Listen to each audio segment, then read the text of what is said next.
Show with Anton? No. What was that reason? We're going to close this out. What was that reason why you walked away? No, the reason why I chose to walk away is one, it wasn't true, but I don't need. What wasn't true? The side chick? Yes. Okay. The headline wasn't true. It was, and Corey said this out of his own mouth. I was just trying to get at he called him the N-word. Sure. And I understood it. I was the person caught in between, the casualty, whatever. But when somebody of that caliber says something and the general public doesn't know much about you, they can create all types of narratives. Yep. And so because they don't know much about me and they know Anton, he can get up on a platform and say, well, this is what it is, and so on and so on. When Anton spoke the next day, which was fine, because it had just happened. But when he spoke the next day, he was, so hype and boisterous from, what was happening with him that he didn't properly address what had happened to me. And being that I wasn't on camera, I didn't have a voice. And so I depended on the person that I trust to be my voice. Advocate, yep. And also being that you are on a big platform, everybody, for the most part knows Anton. So when you go to, it's either you don't speak about it or you speak about it. And when he went to speak about it, he didn't advocate. He only still boistered towards whatever Corey had to say. And I get the boistering, but my advocation should have been first. How did you inform him you were done with the show? Well, did you call him or email or? Well, again, I had to process it first. Because again, I had never been involved in something that's everywhere like that. And on top of that, it's a lie. Yep. And so I had to process how I wanted to move forward with that. But I called Anton and I spoke to him like I would do when we have any other business dealings. Sure. And I told him how I felt, like I'm telling you right now, about, avocation and things like that. And from that point on, he called, well, I'm gonna see how you doing with it and such and such. But I just came to a point where I know that certain things aren't going to change because that's his platform, and I wouldn't want somebody to change their platform. So how did he handle it? Was he just like, okay, if that's your decision, I respect it? That's exactly what he said. Okay. Almost to the T. Yep. But he understood because Will you all remain friends? You're not working together. Will you remain in contact, rather? Will we remain cordial? Will you remain in contact with each other? No, Okay. we never had a relationship where he's just calling me just to call, just like we don't go out and chill just to Sure. chill. But I he can don't- send you a message on a DM. Like, is he blocked? No. So he's no, not blocked. Okay. No, he's not. So he still has access. If he's he not wanted to blocked. reach you, he has access. He's not blocked. He's not blocked. Yeah. Because there isn't. I don't have a disdain or something like Correct. that for anything he does. And You on just top, ended your contract. we just ended the business relationship that we had. Okay. And I'm not interested in bashing Anton, and I'm not taking away from what Anton did on the side that helped me with my journey, but everything has a season. Yeah. And I think just ours have come to an end because at this juncture, I can't trust that you'll advocate for me being the, I was under your covering at the time. And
Hey, welcome to Individual Perspective Podcast. And I am your host, Daris D, McKinney, and we are back for another one.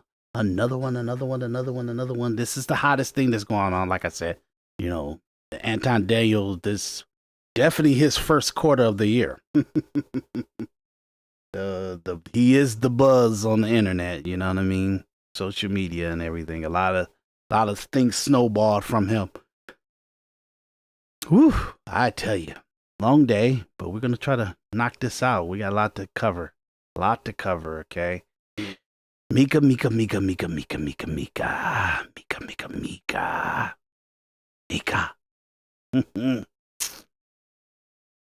Who's the bitch? Remember when I told you, when you break a bitch around here, tell us who the bitch is and why your bitch is here trying to be on my show. That's on Corey Holcomb. And nobody like, who we talking about? And then Micca comes out, expose herself and say, oh, I'm the girl that they were talking about. And I don't know what happened. I was pretty much set up by Anton Daniels to come there, which she didn't say that, but I'm summarizing it. Look, I gave you my disclaimer in the beginning of the show. All opinions, all point of views on my show is for my perspective and my own individual understanding of whatever happened, and it's my opinion to myself. Is not to be looked at as facts and evidence and everything like that. And it's all to be the commentary and entertainment of this podcast, Individual Perspective Podcast, the satire, talk show, and self-indulgent of conversation to myself, okay? That's what the show is. And look, that's my disclaimer, and I showed you in the beginning of the show. Okay, and it's in the description area too. How you guys doing? How you doing? Let me see if my mixing board works. my sound effects. Oh yeah. Oh yeah, I love it, love it, love it. It works. It works. It definitely works. Oh yeah, just kind of, trying to beef up the show for you guys. Get everything going the way I really want it. Oh yeah, do those super chats, or at least for right now, just hit the like. Hit the like, share, subscribe, notification bell, sign up, and sign up. Okay, how you guys doing? So we got a big thing to cover here. Micca did a big interview. She did one with Tasha K too, and boy, whew, we got a lot to cover, y'all. So let's just jump in it. Challenge the contradictions and the data, and communicate what's the truth, and see if we can pull some honesty out of this situation. Most of the time you can't. Let's go. You've seen the headlines. Entrepreneur and TV personality Anton Daniels is accused of having a side chick. Micca says she's no side chick and is sitting down with me for a one-on-one interview to clear up the rumors. Here's another very challenging question, but I have to ask you. I just have to ask you. Have you and Anton ever had sex? Has Anton ever flirted with you? Flirted with me as a sense of what? Does Anton have you on an NDA? He does give out NDAs to a lot of people. What happened between him and Corey Holcomb? Have you met Anton's wife? Yes. Do you think you look better than his wife? Has Anton met your husband? Wow. In person, absolutely not. Now, I'll be honest, when I saw this picture, I was flabbergasted. Why? There's no way my wife would be physically touching, leaning on another man in a way that suggests, I'm feeling you, I like you. So which point was this? This is the second time. Oh goodness, the second time? I am a conservative. I am a Trump supporter. What is it that he's done that I and others have benefited from? Donald Trump has a track record of actually doing things for the people. I think that was a colorful response, but you didn't ask. Okay, before we get into this, I'm gonna try to fire myself up to kind of tell you guys. Yeah, relationships and even marriages and male and female is down the drain. But I don't even know how we can recover from a lot of just the way it is right now. It's just not, even the reason why I'm doing these Anton Daniels versus Corey Holcomb, Anton Daniels versus Tommy Sotomayor, Micca and Anton Daniels and all that stuff like that. The reason why I'm even discussing this stuff, or even making sure that it plays some kind of factor in the commentary, is to, I feel like everything about our society and how we got to move economically, individually, and just to let you know how life is. I try to get to the nitty gritty of it, but the truth of the matter is that it's cold. It's cold, and our evolution through society, and we've been so neutered. You know what I mean? We've been so weakened as taking information, taking in actions, and utilizing it to our best ability. That has been so crazy to emote and actually transfer that message to the masses, So you got about 20% of the population that's actually grabbing it and utilizing the information, utilizing the actual data, and utilizing the how can I say, the actual the things that are happening in our society, And so, you got like people that made $100,000, $200,000 a year. Now they're actually being social influencers and podcasts, and now they're making about $300,000 to $1 million a month. You know what I mean? And it's all because people have lost faith in themselves, and they don't even know how to even like get themselves into a routine to give themselves faith in themselves. And that's the business now. Low self-esteem people needing to be uplifted on a day-to-day basis, even though the utilization of the uplifting that they're utilizing on podcasts and Instagram and TikTok and all that stuff like that, and YouTube and everything, is only sustainable for maybe a couple hours or so, and then they've kind of fallen into like the subjective, being a subject. You know what I'm saying? I think our society's going more back to medieval times and the Victorian era. Then we're kind of evolving to something new and prosperous for most people. You know what I mean? And I'm not saying we may not be able to be prosperous, like give prosperity to the world overall, the majority of people in the world, but we definitely can give prosperity to majority Americans. But the reason why we can't do it is because the most basic logical thing to do and how to be and what move we need to make on the board, we have our own perceptions, ideological perceptions of why we shouldn't free each other, free American citizens. Each other, free American citizens. Okay? So I really feel like it's a every man for themselves, it's a cutthroat and a what have you done for me lately society. And if you're lucky to have people that's around you that you don't feel that's like the relationship give and take, you are absolutely an anomaly. You know what I mean?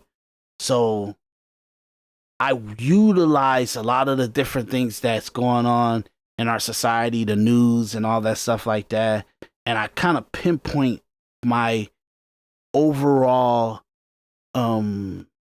data and conclusions and hypotheses and an evaluation of the real true data. What is it telling us? What does it mean? And sometimes I go and look at the certain topics that's going on, and I kind of make sure that I give the example. Excuse me, Arnie. Give an example of what's going on in the presentation that I'm giving. And so it happened to be that the Anton Daniels situation is really, if you go look at a few episodes that I did back, I call it Don't Be Influenced. You know what I mean?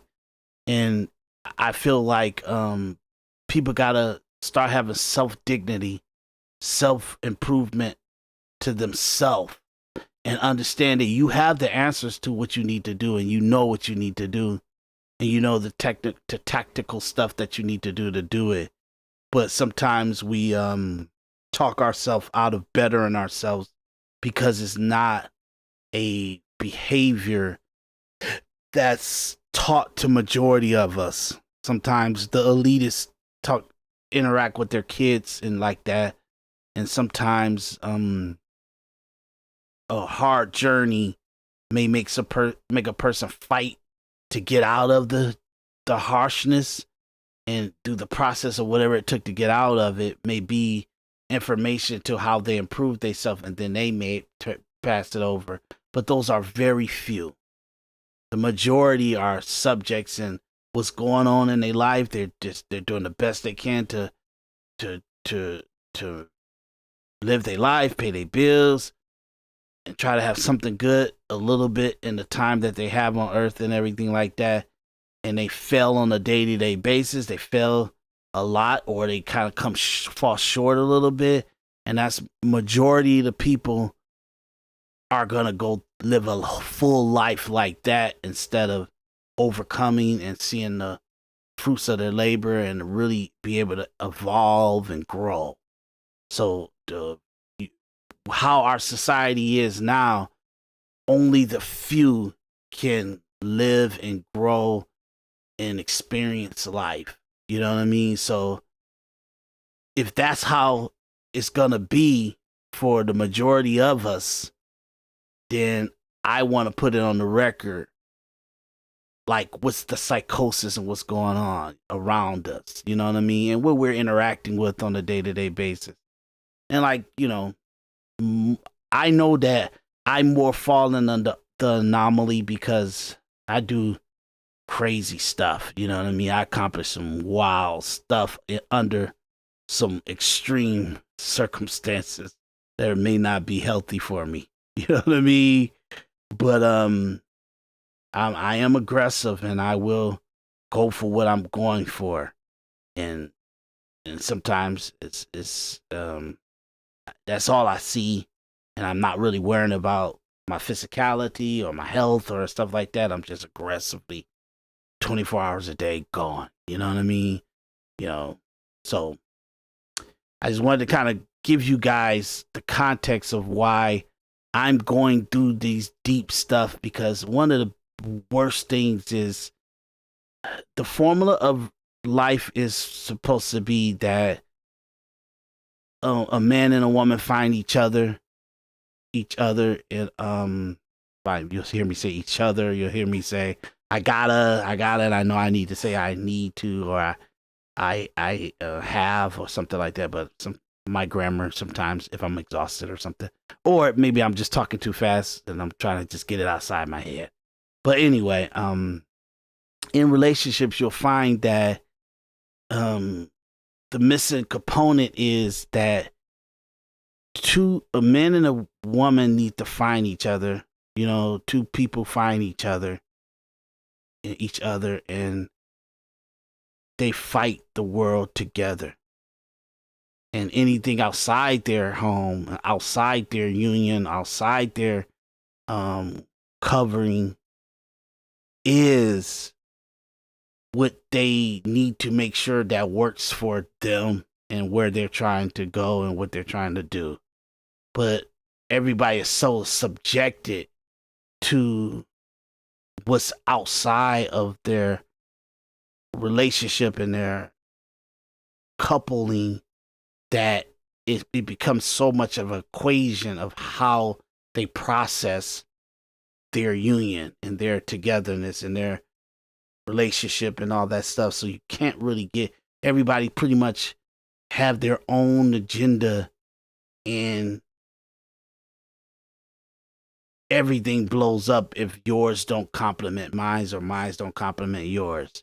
So people kind of play the game of trying to make sure whatever they're doing, whatever they're trying to get, outcome they're trying to have, complements whatever's going on in their relationship and stuff like that. But sooner or later, something's got to give, because it's better for you guys to unify and be going at a thing that you both agree that this is our goal and this is what we want. So we're gonna both do whatever it takes to get that goal accomplished, instead of having two goals. And as long as you don't affect each other's goal, then you stay together. And we know now for 40, 50 years that hasn't worked. Okay, but that's how relationships is. I always tell people that the gender war that we've been going through for the last 5 years is nothing new. All the things, all this dissatisfaction of women to men, how women think that men are weak and how they can't provide and all that stuff like that. That is not something that's new. That's been going on for 40 years, 40, 50 years now. But the conversation of it is the last 5 years. Now, people are so verbose and they're doing podcasting and everything, and they're starting to say it out loud and have a conversation about it and state their point of view about it. That's new. But the actual problem has been there for about 40 years. And the message for men is that you most likely need to take the reins now. We compliment it and we almost entertain the mindset and what women wanted, but they're even telling us that we're weak for submitting so much to them. And the reins need to be turned back over to men to dominate their households and their relationships.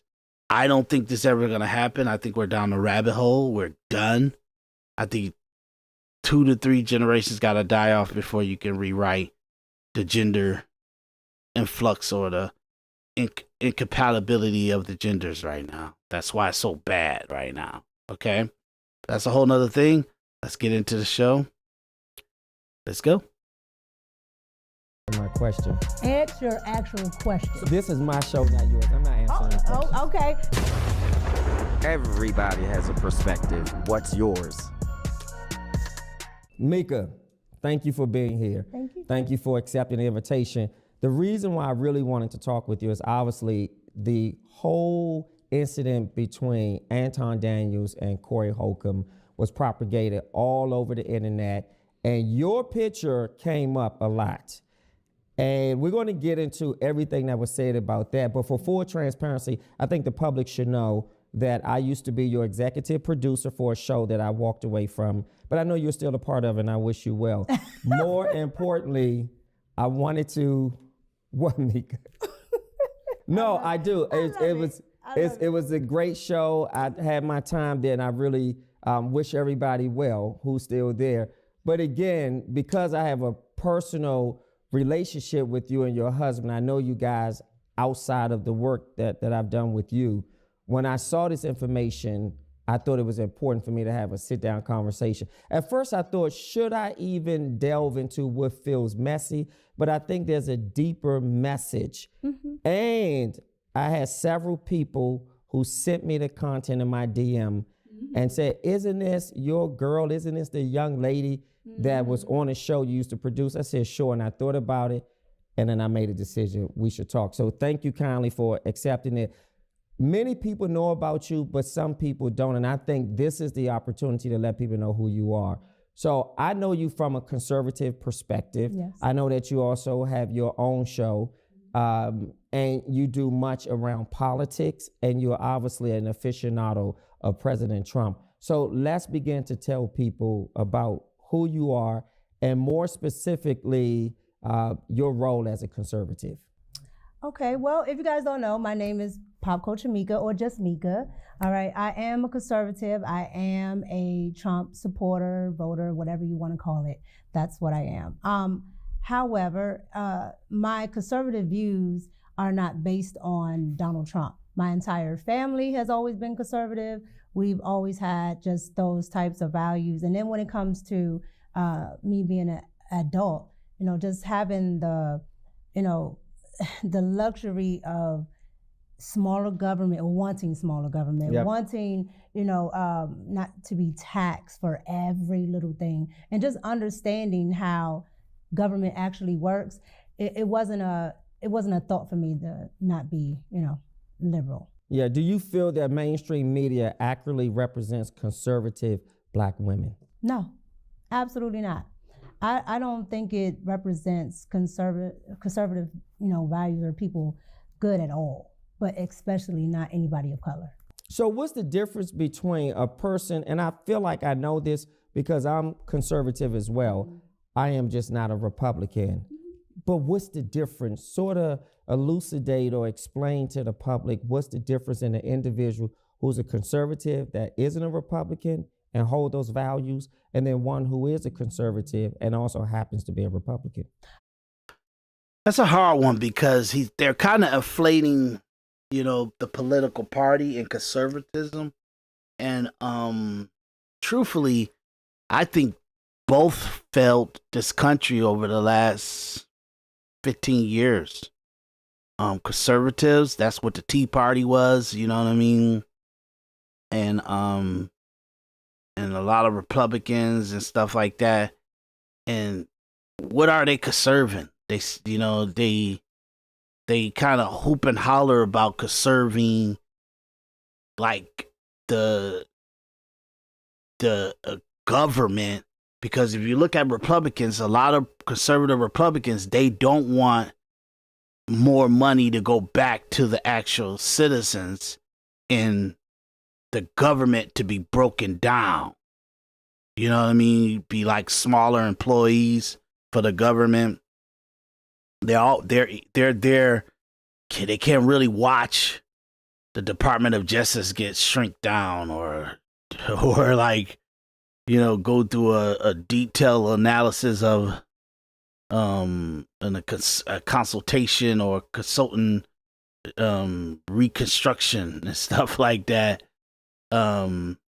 So you see it, liberals, you know, they want to spin to the oblivion. They want to make sure that the world is their dream utopia where it's take care of as much people as you can. You let in. It's the ideal of perfection of morality and sympathy and empathy and stuff. That's what liberals and Democrats go for. Republicans, you can't say that they're trying to conserve the Constitution because they break the Constitution on a day-to-day basis. Bush, you know, a lot of the military people, they kind of did a lot to surveil and expand PRISM and the NSA and, you know what I mean, and the intelligence of, you know, FBI databases and stuff like that for all kind of stuff. That's the Republicans going along with being overbearing and really taking away American citizens' Fourth and Fifth Amendment right on a day-to-day basis. They really worked hard on it. You know what I mean? And when you become a government person, even if you're a Democrat, once you become a senator or a congressman, you're so arrogant and you're so cocky about you get paid $185,000 or $240,000 a year, and you get your chauffeurs and you get free travel and all that stuff like that, and the glitz and glam and the prestige of being a senator and congressman and stuff like that, that you kind of go along with what you think the greater good is. But your greater good can be against my constitutional rights. That's why the Constitution is to be upheld for every individual citizen, not what we all agree upon. You know what I mean? So you have, you know, from the 11th to the 27th Amendment, all that's corruption, because now you got to go through the details to see what was necessary, what amendment was truly necessary, and argue that out. And I don't think they really truly argue those amendments out. So now they're in the books, and now we got thousands and hundreds of thousands of statutes and laws that are giving redundant communications of laws. So you have to take all those laws, all those statutes, all those amendments, and you got to fight it from the appellate court all the way up to the Supreme Court in order to get things that are not valid or necessary deleted. You know what I mean? Trust me, I can go on this forever. So when you see somebody talking about the Constitution or, I mean, being a conservative, the conservatives haven't conserved anything. You have the church, they're like the Pope even, last two popes in the churches have been allowing things that are not Christian to be advocated under Christian doctrine. And it's, you know, and it's opposition to it. And when you don't have no principles for Christianity, and you don't have no principles for conserving the Christianity thing, if that's what you guys are doing, I'm not saying that's what I'm doing. I'm saying this is what they're fighting for. And they have decided to, out of morality or they don't want the fight, or they don't want to be looked at as bigots, or they don't want to be looked at as not inclusive. They really destroy the foundation of logic and what's the rules are. So I'm saying, don't tell me about your conservatism if you can't uphold your own like your own your own, how can I say, your own principles. Okay. So the Republicans, they're kind of almost, I always say that we only have one really governing party, and that's the Democrat Party. Because no matter what, even when the Democrats are losing and they completely got no power, they somehow are able to get legislations and all kind of stuff, all kind of rules, investigations and everything. They get to get pretty much all the things that they're going for, because you get Republicans that are kind of shooting each other and shooting in the side of the tent, and they kind of trying to take each other out over some certain kind of principles or ideological point of views or conspiratorial thought process and stuff like that. And it means so much to them that they're willing to destroy each other's like goals and tasks and things that need to get done to bring a solidification to the country. And they're willing to allow the country to be in a sporadic, never know, it's got no order to it and everything, because they're fighting for a specific principle. You get what I'm saying? So Republican and conservatism are kind of oxymorons, really, and they're two of the same coin, and they're both irrelevant against the Democrat Party and liberals and socialists and people that are really trying to destroy individual rights. Okay, you don't have the right to live in America, like be alive in America. There's consequences for someone approaching their will on your sovereignty and your actual life and everything like that. But the freedom of America allows for people to cross the line with people. You get what I'm saying? So the best way to be an equilibrium to that is to utilize your freedoms just as much as possible that someone possibly might use their freedoms against you. And I'm sorry for going through that long, that long conversation about that.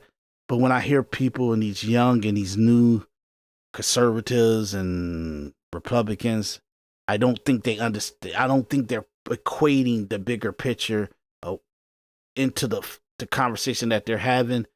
And by not doing that, they don't really know what the fight is. You know what I mean?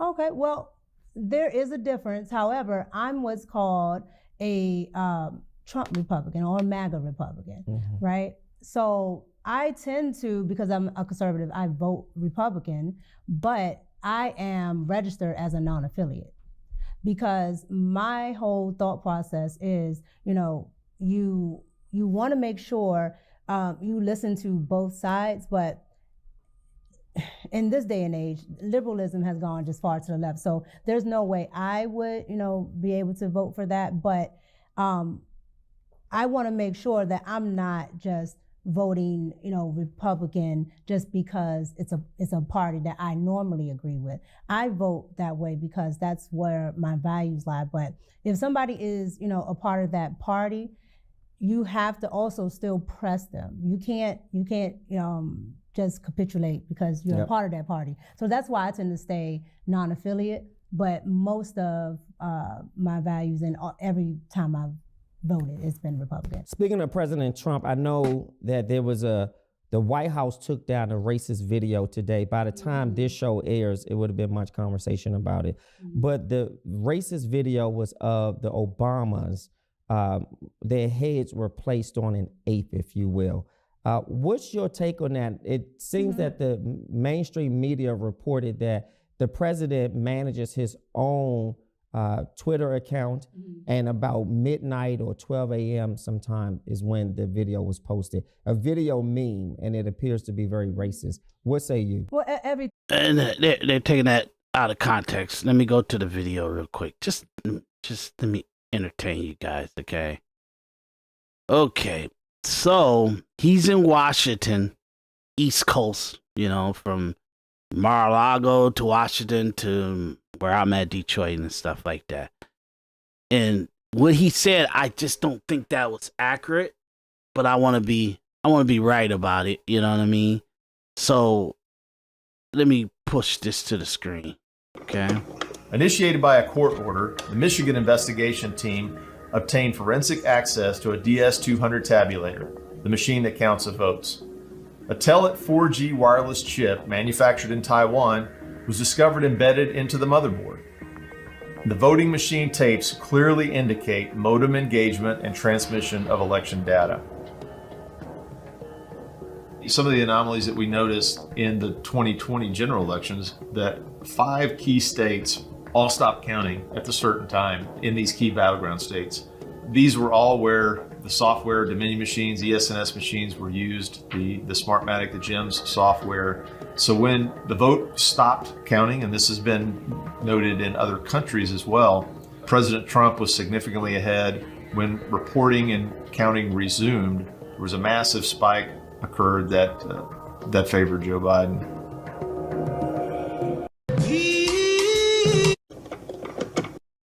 Initiated by a court order. That was what was posted on Donald Trump's page. That's what was posted.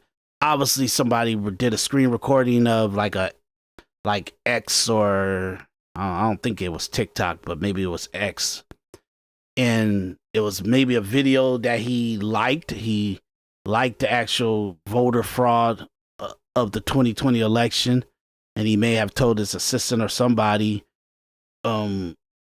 however it happened, they did a screen recording of it.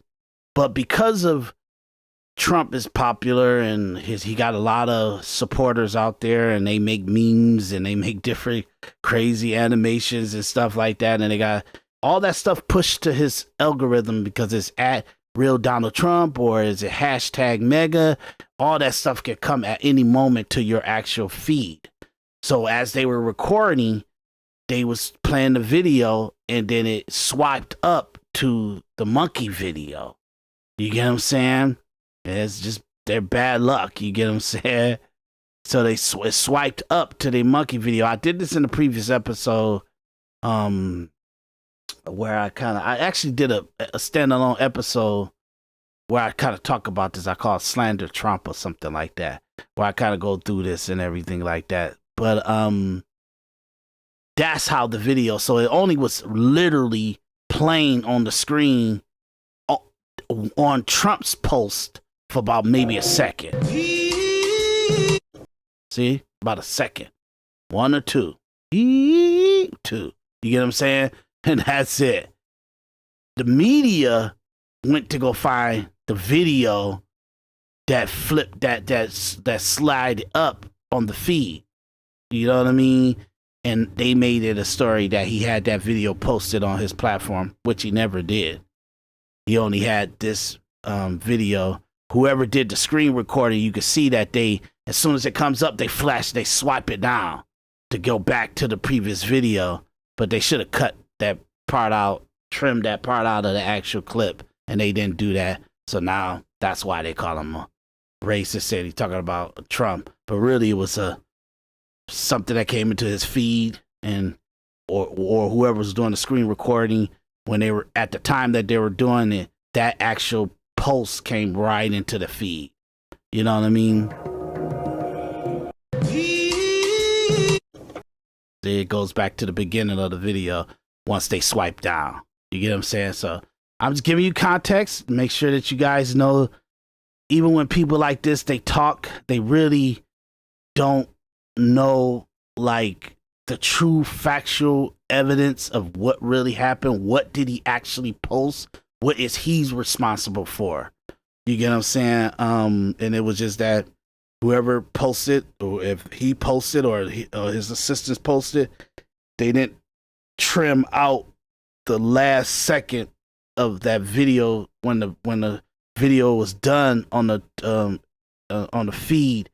It didn't they didn't cut out the last part of the screen recording that taped the stupid AI king of the I think it was Lion King.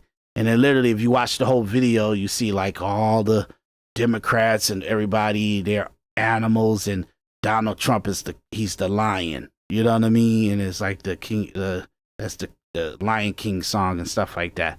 That's what happened. That's the facts. I'm showing you the true recording of what was actually posted in his feed. Okay. So that's what happened. So let's go back to them not know what they're talking about.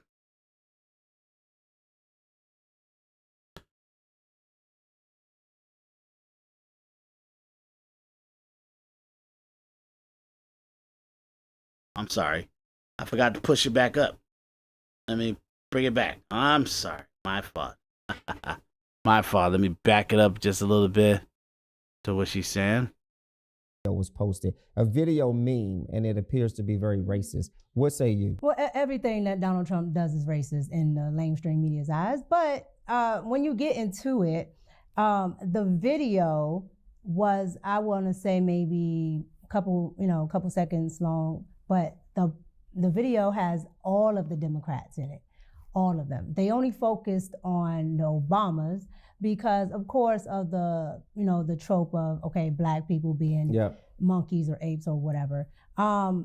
Would I have personally done it? No, because I know how it will be taken and look and things like that. And I know that the mainstream media doesn't allow for nuance. I know it doesn't allow for certain variations, and I would know that they won't play the entire thing, and that would be the focus. So the play she's talking about and this makes me think like, okay, what are you guys talking about? You're doing the coverage of the media covering that little 1 second of the actual video that flipped to that animation. You guys are doing the covering of that. What you should see is what did he actually post, and cover that in nuances, and cover the objective analysis of that. You guys are only covering I don't know if they're gonna cover the whole animal video. No, the animal video wasn't even supposed to be covered because it had no it wasn't even the context to what was posted. But even if you cover that, it's a stupid, if that video is all he posted, you get what I'm saying? Then he knows better that it ain't gonna be good to have President Obama and Michelle Obama as monkeys. There's no upside for him. But for him, it was the Dominion voting machines. It was a 59-second clip or 58-second clip. 57 seconds of that clip or 56 seconds of that clip was all talking about the election fraud that went on in the 2020. And then for 1 second, it flipped to that video, but then somebody swiped it down while they were doing a screen recording, and it went back to the previous to the voting fraud video, and then they stopped the recording, screen recording. Now, what they should have did, they should have trimmed that. But that's what logically happened. The thing is, the crazy part about it is there's a lot of assholes that are doing memes and doing AI videos against Democrats and all kind of stuff. And then they are probably they are putting hashtag Trump, hashtag @RealDonaldTrump inside the feed or whatever that may be part of his algorithm to push it towards his channel and everything in his feed. So, or whatever, maybe the person that he went to go look at the voter fraud video, maybe what that person was actually watching it, or however that person's post or tag that video, the algorithm in the communication of that tagging brought something like that up. You get what I'm saying? But no matter what, it was a screen recording, and it went up to for 1 second that the Lion King video came up. They swiped it down, but they should have trimmed it off. So for her to say, "Oh, I wouldn't do that," and it's stupid. You guys, you're not Donald Trump, and you're not his situation. And obviously, it was an idiot mistake by whoever was doing the posting that they didn't cut the thing out. And maybe I think it was just lazy. They didn't trim it out, but I don't know how they thought that wasn't going to be seen. You get what I'm saying? I wouldn't have done it, but I do understand the video in its context. It's like he's the Lion King, he's the king of the jungle. It's just when you're already hit with the racist trope, even if it's not true, which is, I can understand that because I'm hit with something and it's not true. The perception, you don't want to put out more. It implies the trope. It implies. Right. It implies that that's what you were going for, even if it wasn't. Correct. So I wouldn't have done it. But again, anything Donald Trump does is going to be under a microscope. And let me get your take on what Tim Scott, the only black Republican in the Senate, this is what he said, I quote, "Praying it was fake because it's the most racist thing I've seen out of this White House. The president should remove it." Well, do you espouse that thinking? I don't think it's the most racist thing I've ever seen. It's so stupid. That's why, I'm sorry, women. Y'all talk too much. y'all too much into society, and it's not working out. Okay, but don't complain about the drama. Okay, don't complain about the total complete overhaul of any kind of peace, because this is what you guys wanted. Okay, but boy, not even the point. But when you're trying to come up with an argument for something that you don't even know why you're arguing about it, or you don't even feel or understand the context of what you're arguing, you're just coming up with some way to validate something that you don't even, it's not even yours to validate, and you don't even know how to articulate yourself to validate it because you don't know the essence of it, you don't know the foundation of it. So even when you don't understand what's going on, you don't even know how to articulate yourself through it because it's not yours. So I'm saying, when you watch people try to talk about this situation or stuff like this, different things like this, and they're so much removed from what actually happened, you could kind of see wow, did you even go to look at the post, or did you even do any research to the post? Do you even know the context of what you're talking about? Because they're defending something that they can't technically defend, but you don't even have to try to come up with a way to defend it because the truth is actually defendable. Or the most racist thing out of this White House, but I don't believe it's appropriate to keep up. Let's call a thing. Is Donald Trump, President Trump, a racist to you as a conservative Republican, Afro-Latino woman? Mm-hmm. Is President Trump a racist to you? No. Okay. By evidence of what that he isn't? By evidence of his track record. And expound what the track record is. So Donald Trump, it has a track record of actually doing a lot of things for the people, meaning everybody, versus just talking about it, versus just grandstanding and actually not doing anything but using a group of people to do something. Like when he says he's going to hire. This is why people need talking points, because they can't come off the top of their head. You don't if you don't know what to say, then he's a racist. You know what I'm saying? He's a racist if you don't know what makes him not a racist. You get what I'm saying? The housing situation with him and his father in the Bronx and stuff, or Brooklyn or something like that. That's policies of the city of New York going liberal and going socialism that put certain new mandates into the way that they should regulate who they approve rental space to, that conflicted with how they wanted to approve people for rental spaces in their actual apartment complexes and condo complexes and all that stuff like that. In addition to that, obviously, people, you have a lot of tenants, black tenants that fought for Trump through that case.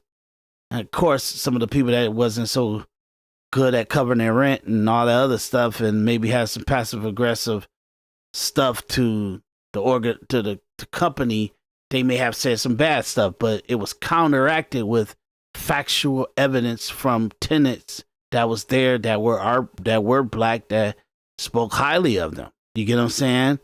So it was counteracted with that, so it's subjected under the system's way to demonize and delegitimize the white men, rich white men. You know what I mean? In addition to that, because trust me, the late 70s going into the 80s, New York was it was a catastrophic apocalypse type of environment. A lot of murders, a lot of robberies, a lot of dysfunction in the whole thing, dude. Okay? So we can go through that, but I'm not trying to go through this whole episode on that. The Central Park 5, the main investigator is black. He, even to this day, he felt that those boys had something to do with the lady getting taken care of. Donald Trump never wrote a note about those Central Park 5 guys specifically. That he never wrote anything. He wrote bring back his I think I got the letter here. I actually did a reading of it. See all this stuff is so crazy. I've done so much research on this stuff. I even got it in the system. Let me put this on the screen. This is what the actual article was called. Bring back the death penalty, bring back our police. And all it talks about Asian and whites and Hispanic people getting robbed and murdered and all that stuff, and the different crimes that were going on in the city and the different rapes that were going on. It never pinpointed the actual Central Park 5 guys. And this is what a lot of people just tagged as was about Central Park 5s. But go read that. Go read the article. Bring back the death penalty. Bring back our police. You know what I mean? And remember, this is during the 80s, the crazy crime wave in New York. Okay? So that's mostly, and then additional to a lot of stuff, you know, and I can walk you guys through everything. And you know, and he was always a supporter of black people. He put his money where his mouth was. Whatever black people needed money, he gave it to them. You get what I'm saying? He supported them in the worst case scenarios and stuff that it was not good for him to cover, to back black people up in. He did it. You know what I mean? He didn't care. That's facts. You get what I'm saying? It's good people on both sides got totally taken out of context. I don't got time to go through that. We'll do that on another show, okay? But I'm just letting you know. I'm sorry to tell you guys. Donald Trump, he's probably one of the best white men for black people in this country. He done more for us than any other black politician. The Black Caucus felt us. Black Caucus put a statue on black people that an FBI agent could just walk up to you, start talking to you, and if you lie to the agent, you can serve 5 years for lying to a FBI agent. That's against your Fourth and Fifth Amendment right. If you walk up to me asking me for anything that I have in my possession for me, my body, my home, myself, if you even ask me for information that's inside my head, that's mine, and for me to criminalize myself, you're going against my Fourth and Fifth Amendment right. And the Black Caucus went along with actually making a law that FBI can put you in jail if you don't tell them the truth, and if they ask you questions and you don't tell them the truth. Remain silent. It's just best for you to do that, okay? But look, I could do this forever. I really could. I'm sorry. So, I'm sorry to say we have been felt by our own people. You're the best, and if it's a black person, it is because that person is the best, not because I just want to have a figurehead that's just black or that's just Latino. That person is actually a qualified person. Is Patel Cash a figurehead? Because I think he's the only person of color in the Trump administration. It appears that the bulk. He's the only person of color in the Trump administration. Kash Patel, you crazy? The attorney, the Surgeon General is black. Some other people. It's a few other people black, man. Are you crazy? Toby Gafford, she's a Hawaiian. I'm saying I could go down the line. There's all kind of other people in that administration, man. Dude, like, yeah. Nah, there's other black people in there. Even like the lady that he got a part of his prison reform czar. She's a black lady, and she was a lady that he actually pardoned on his first term. She was a criminal, like a big dope runner. he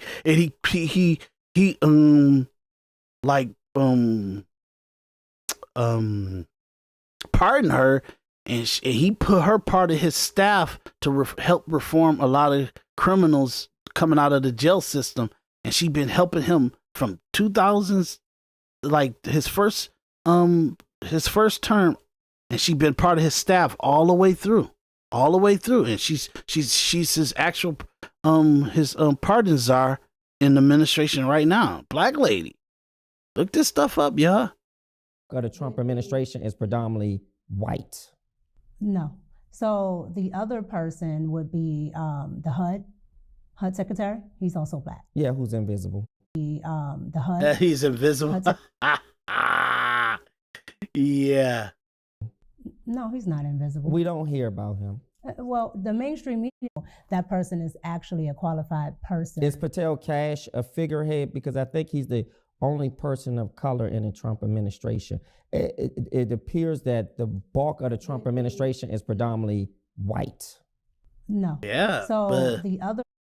Look, there's because where's Toby Gafford at too? She's right there. So you got Toby Gafford, you got the Surgeon General, and you got Kash Patel wherever he's at. He's probably doing something crazy. Why Kash Patel is not in here? Where is he at? See him. Interesting. Kash Patel somewhere. Okay, he's not in the photo, but like, oh, that's funny, man. And the truth of the matter is, like, look, I don't even want to go through this. I don't know why I don't want to get into the point of arguing. Don't hire by race. Don't do that. You hire by people that know the actual job that you need them to do. Okay, because that on the job training stuff can kind of it'll hurt you more than anything. The person would be the HUD secretary. He's also black. Yeah, who's invisible. No, he's not invisible. We don't hear about him. Well, the mainstream media doesn't promote it. That's not my problem. That's not Trump's problem. That's the mainstream media's problem. Because the mainstream media also doesn't promote the fact that Joe Biden is a racist. And so is Kamala. Yeah. Now, when you mentioned earlier, and then we'll sort of pivot from Trump, that Trump does something for all people. Yes. Give me an example of what all people, including Black Americans and people of color, Black and brown, have benefited from. What is it? Well, one is, you want to know why you can't buy a house? Okay, because we are actually using government money, actual like taxpayers' money, and we're spending about $2 trillion over the last I'll say during Obama and during Biden administration, we spent about $2 trillion actually giving Hispanics and people from Iraq and people from Afghanistan and people from Syria and India. We actually been giving them $250,000. Millions of people, like 20, 30, 40 million people, for like $250,000. We actually been setting them up. Like literally, they come here, we set them up with their first house, their apartments, or their condos. Actually been houses or condos. And do your own research. Go You could do a drive in your own cities and towns, and you're gonna see this. Okay, they've been giving them startup cash flow for their businesses and everything. Things that Black Americans dream that the government would kind of do for its citizens. We're only 16%. We're only 13% of the population. 47 million Black Americans that live in this country for the last 400 years. You get what I'm saying? We actually, the things that Black people would have needed to cure any decades or centuries of issue to give them power of generation economics and stuff, we literally, over the last 12 to 15 years, we actually gave that to illegal immigrants and high migrations. And we really set them up. So the immigration policies that Trump is doing, if you guys allow for him to do his true job, to do what he really want to do, you're going to see an overwhelming amount of money and property and all kind of stuff that would turn over to the Black Americans. But because you guys don't understand the economics and the political power and the situation that's been going on under your nose to really make you a fourth grade, what they call it, fourth tier citizen in your own country. Like you're like literally I'll say right now we're third class. We're third class citizens in this country, Black Americans. Because you got the white Americans, they're the majority of the country. They got the most ethnic group in the country. Then you have Hispanics. They're about 65 million. And then you got 47 Black Americans. You're third citizen. And you did that to yourself, Black Americans. You got this white, gold-haired guy with blonde-haired guy, and y'all keep talking about him being orange. He's the only one that's actually giving you any possible way that you could have economics inside of the Black community. Otherwise, you'll never see it. It would maybe be about 10% of you, 10 to 20% of the Black Americans that will actually make it into some kind of economic situation where they can breathe a little bit. The rest of you would be struggling and starving and going through hell for the rest of your life, from your teenage years all the way into your death years. You're gonna always not be able to get a footing because you have allowed for the Black caucus and a lot of political Black figures and stars and celebrities to be your voice, but they're advocating for morality of the world. And that ain't working out well for you.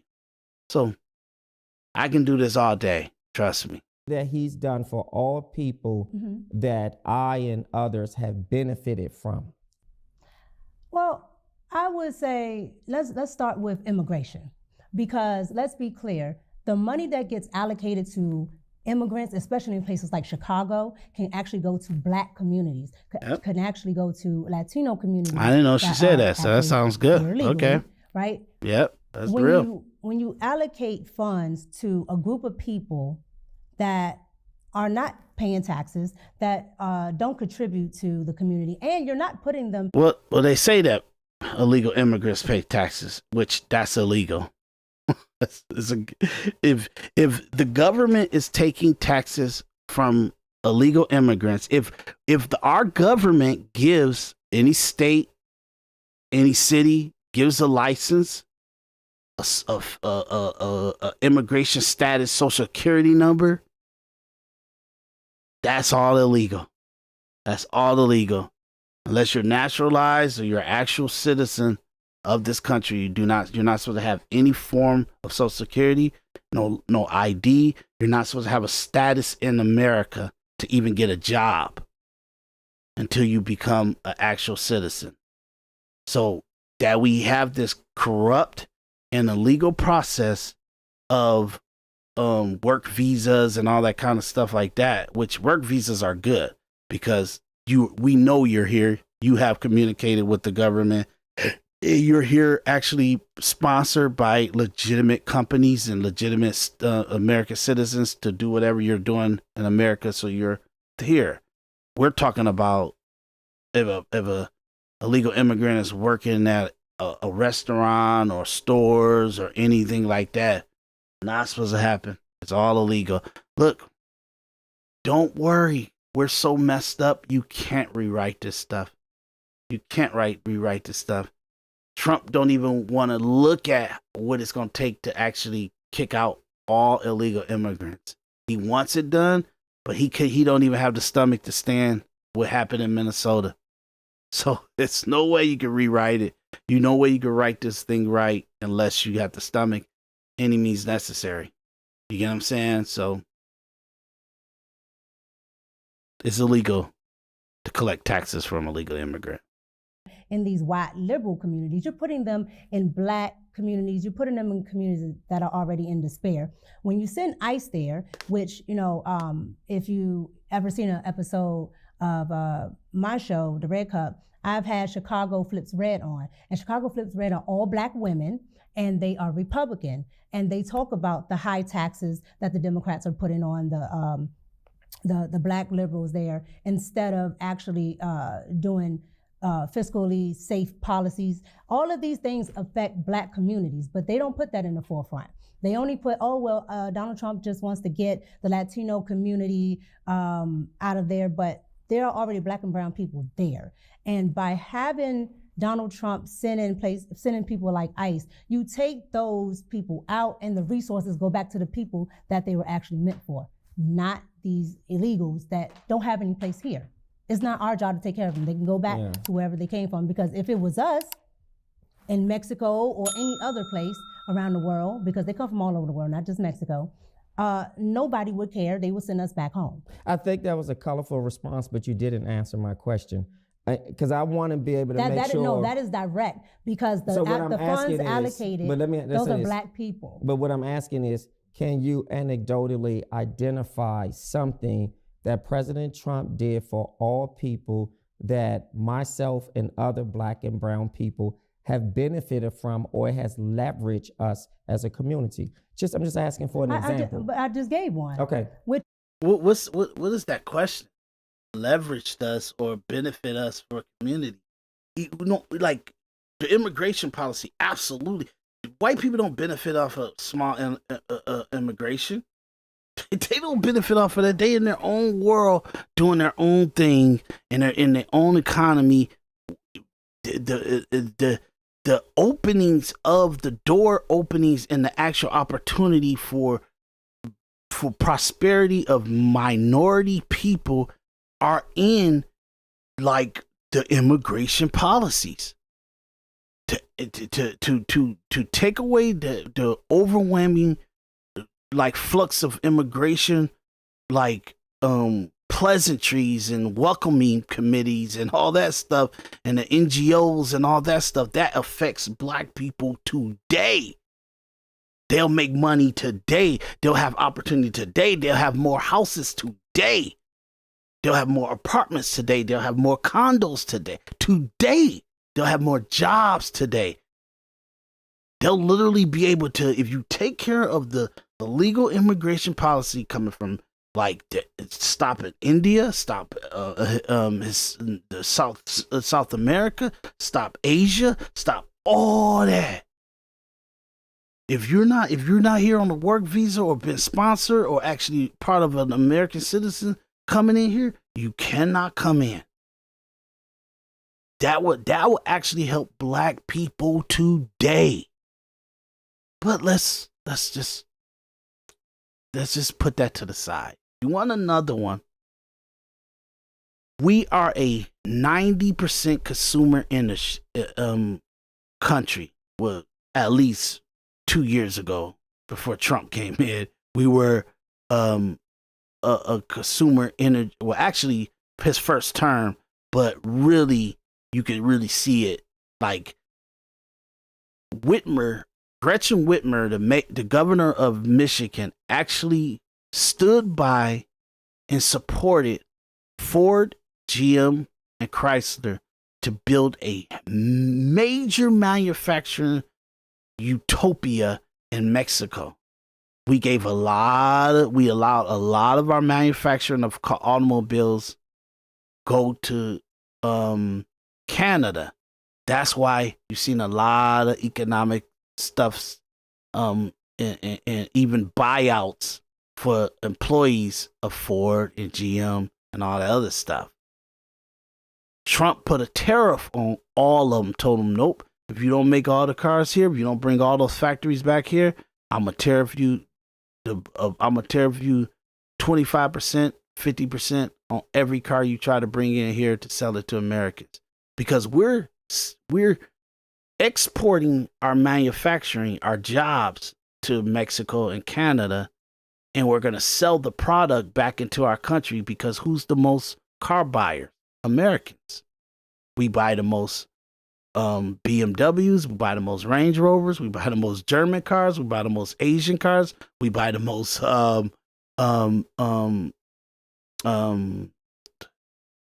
Volkswagen England and all that stuff, and we buy the most American cars. So all we doing is manufacturing it and bringing it back into the country, selling it to people that don't got the jobs no more. So all we became is a country that provides service, maintenance, selling, sales, all that stuff. That's as good as our country is. We were not building anything anymore. We were really on our last leg of actually building anything inside this country. Would have been all transactional service. So most people wouldn't be able to have a job and do anything unless they went into construction, went into plumbing, went into something, AI, computing, something like that, coding and stuff like that. So by him doing his trade deal with the tariffs and stuff, making every single country have to be reliable to them putting tariffs on us, and we don't reciprocate with putting a tariff on them, and by him reciprocating it, it actually made us where in order for countries to be able economically to make any money, they had to bring their manufacturing back into the country. And that's what's been going on. That benefits Black people. Which is immigration. Because, again, you have places like Chicago. And the reason why I harp on Chicago is because Chicago has the highest, one, if not in the country, the highest deaths among Black youth, Black people in general. They take out Shot Spotter. They take out all of these things. So when you that say are immigration specifically, what? Because immigration is, because when they put these immigrants into these Black and brown communities, and preferably Black communities, they take away housing that's for Black people. They take away maybe social services that are for Black people. That directly affects them. You have. But how does that benefit me and other Black and brown people? Those are Black people. But you said it takes away the immigrants. So you're saying that immigrants, because my tax dollars are going towards them. So let me make sure I understand you. The immigrants that are in this country, you're saying yes, that the immigrants here are taking housing opportunities away from Black and brown people. Absolutely. This country is made up of immigrants. No. All the this immigrants. country, no, we're all not. With the exception. My family. So funny because he said he's a conservative and a Republican and stuff like that, and he's a liberal, really. You know what I'm saying? This is why the Republicans are so bad, because even a racist person like Nick Fortes is a liberal like crazy. He's a liberal nutcase. He thinks like Howard Stern's. If you go look at Nick Fortes' conversations in 2015, 2016, he thought Howard Stern was the most rude, shrewd person in the world. And he's like a devout white racist. You get what I'm saying? These people got no legs to stand on. Really, they're weak. Is indigenous. With we're the all exception not. We're all of Black not. Americans who were enslaved No, and not forced just here. not just Black Americans, not just Black Americans, indigenous Americans as well, because my grandmother is indigenous.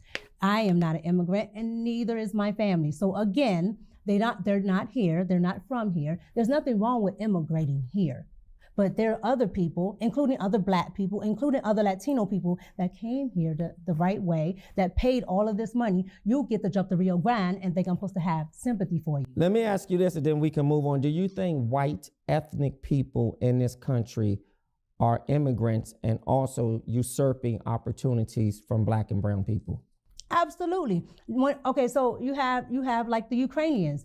I'm not for sending my money over there, and a lot of conservatives aren't. Well, for let's just sending think their money who's over here in America. I mean, you have Polish, you have which I Germans, am. English, Irish. You know, so there's so many other immigrants in this country that are white ethnic. See, this is a conversation that we all guess we all gonna have this conversation, because I think that's the conversation of the midterms, that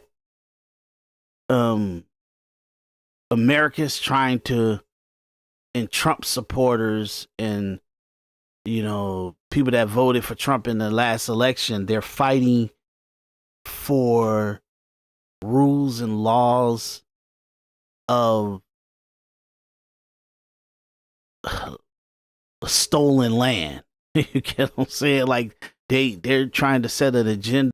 Black people, white people, whoever are American citizens, you're not really citizens of any country because you're a citizen of stolen land. America is a name that you put on stolen land. So you don't have the right for this land, meaning that your laws should not be upheld because you're stating laws that should not be respected because you don't own the land. So you can't set an agenda, you can't set laws. So if we're gonna make it like that, if we're gonna kind of say, okay, the for the winner goes to spoils, like how are we gonna have a society? How are we gonna have a society when we got probably 20 to 30 million people that are here to become senators and governors and congressmen and presidents, and they're to rewrite like America to be repent for the Declaration of Independence and the Bill of Rights, and that you call this country America and it's wrong, and we gotta erase everything and state and allow, I guess, I don't know, allow Native Indians or Hispanic people from Texas and New Mexico and California to decide what to call that land. It's just a mess. What they got in mind is pretty stupid. We're all immigrants, so we just should be.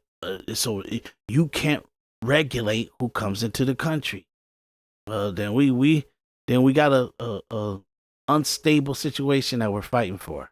People that may usurp opportunities from Black and brown people, but it seems to be a focus only if you're illegal. It seems to be a focus on Black and brown people. Well, I think this may be the perfect opportunity if you are of a different shade immigrant to come to this country, because the focus is now on the fair-skinned, if you will, immigrants. It's on the brown-skinned immigrants. Nope, that's just what your mainstream media shows you. So I don't pay attention to mainstream media. Okay, well, that's just what maybe liberal media, including the independent ones, you know, like your Don Lemons and them. Yeah, so people like that, they only show that, but you have your Chinese immigrants, okay? Because you have the Chinese that come over here, and they have something called where they come and have babies, right? And their babies get citizenship, and then they go back to China, right? They come and they do a lot of these legal houses, and they just found one in Nevada where they had a whole lab set up, and they came over doing the open borders. So it's just not brown people, right? It's Chinese, it's other, Middle Eastern countries, but that's it's not other what white countries. That may be plausible. Everybody that is illegal, yeah, came through that southern border because it was wide open. That may be plausible, but that's not what the Trump administration propagates. I'm just talking about yes, he does. The Trump administration. They don't stress it. Donald Trump has said plenty Why she not let him finish his point? I don't know what he's saying. I have no idea. I have no idea what his point is. I really don't.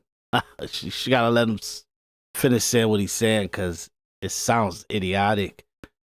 So I don't know what he's saying.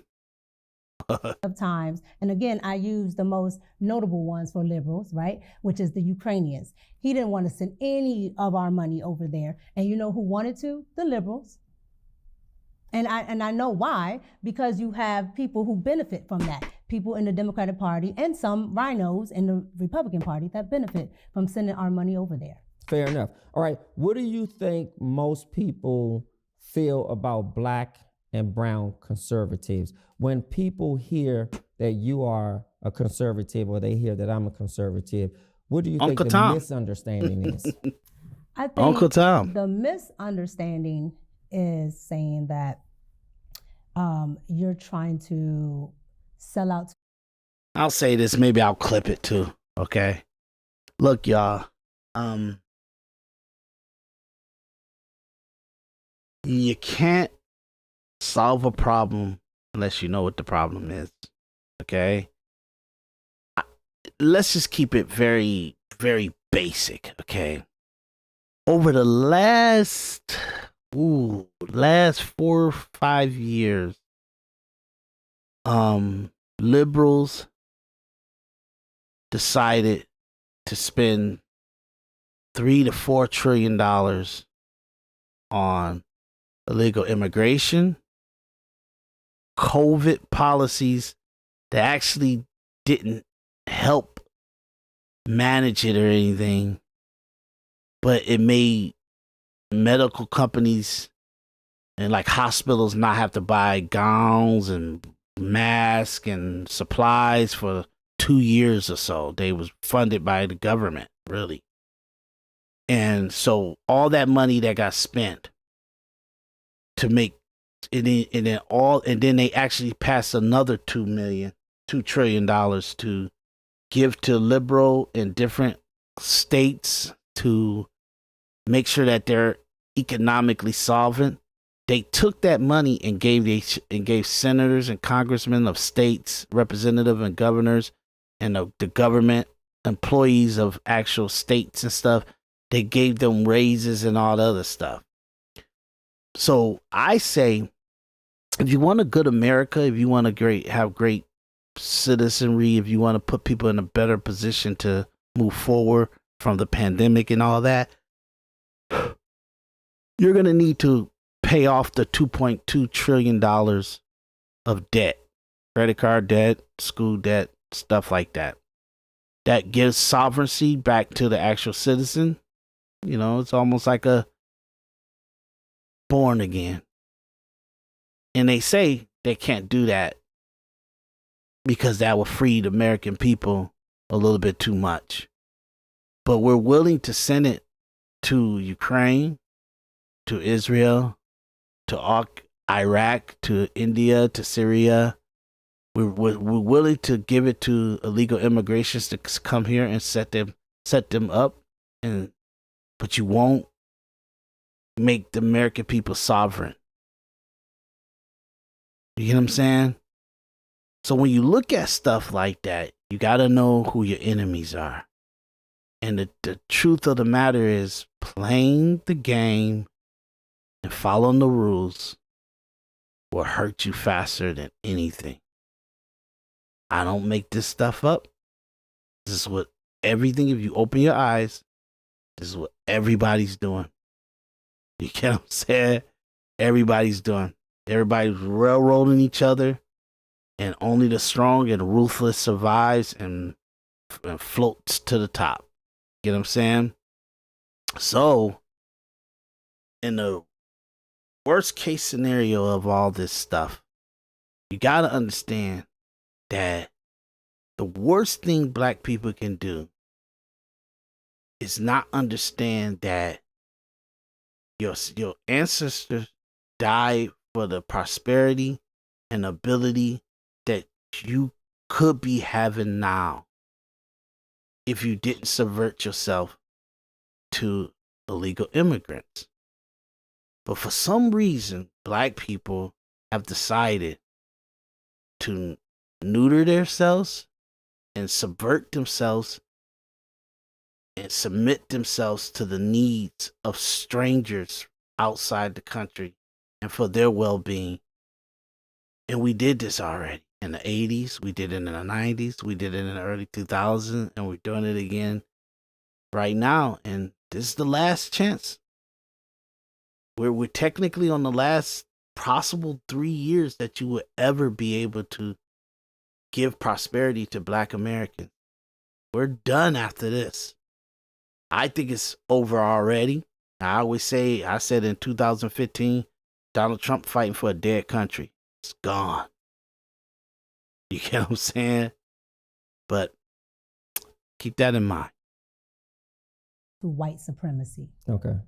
And I think that's an awful trope because white supremacy would be that this party owns me, that this party is entitled to my vote, because we should treat voting like we treat anything else. It's what have you done for me lately, okay? I'm not born in 1963, 64, 65, okay? So there have been plenty of things that have happened. Every time there is well, I vote Democrat because of the civil rights. This is years later. What have you done? Absolutely nothing. And most of the policies that I can recall in, a span of which I would have been born in, you have policies that have hurt Black people. You have the crime bill. You have poor immigration. You have the housing crash. All of these things that Democrats had a high role in, if not implemented. So yes, when I look at that, I think the bad trope of saying, well, you just want to be a part of the white man. Well, which white man? Because both of the parties are controlled by the majority. So which white man is the best? Whose ice is colder? That's what I get from it. And I think, honestly and truly, that the lesser of two evils, which is why you should be an independent. Well, evil is an evil. Mm-hmm. So again, that's why I have no problem with calling out, rhino Republicans, because there are plenty of Republicans that I don't like. Yep. But when it comes down to it, George Bush is number one. It used to be Dick Cheney, but I'm giving him grace because he's gone. No, Dick Cheney are too. my highest two on my list because Dick Cheney's in there too. But Mitt Romney, he's a hack. You get what I'm saying? I almost said Thomas Massey, that I actually didn't understand what he was doing, and I didn't dislike him. But now that I know that he's so entrenched into the illogical situation where he can't even see the facts and the evidence and the actual how he should communicate fairly.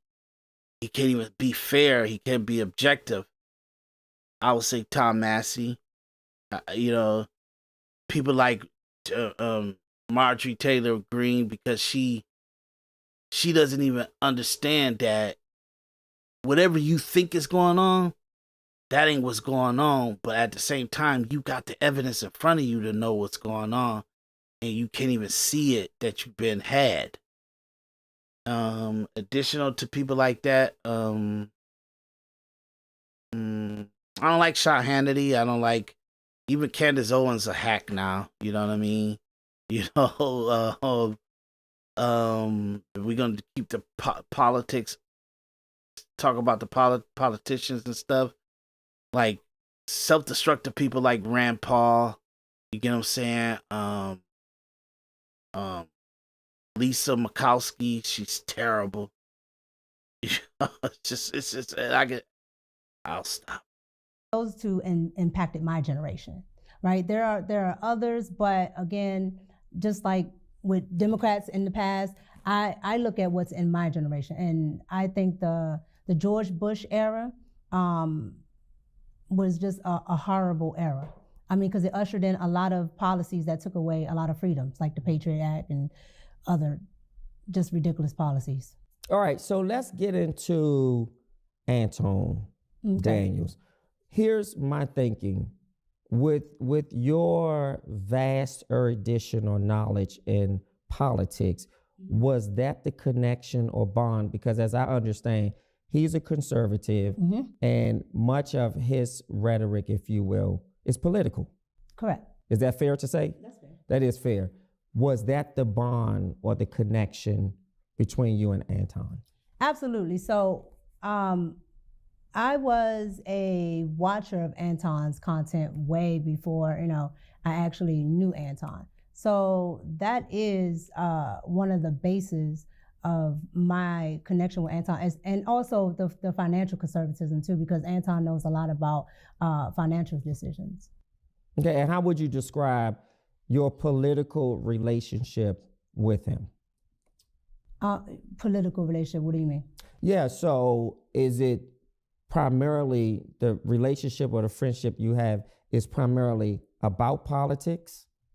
Well, no. Well, the relationship that we have now is primarily business. Or prior to, when you say now, there's an emphasis that maybe it was different prior to. No, the only prior to is before I knew him. Okay.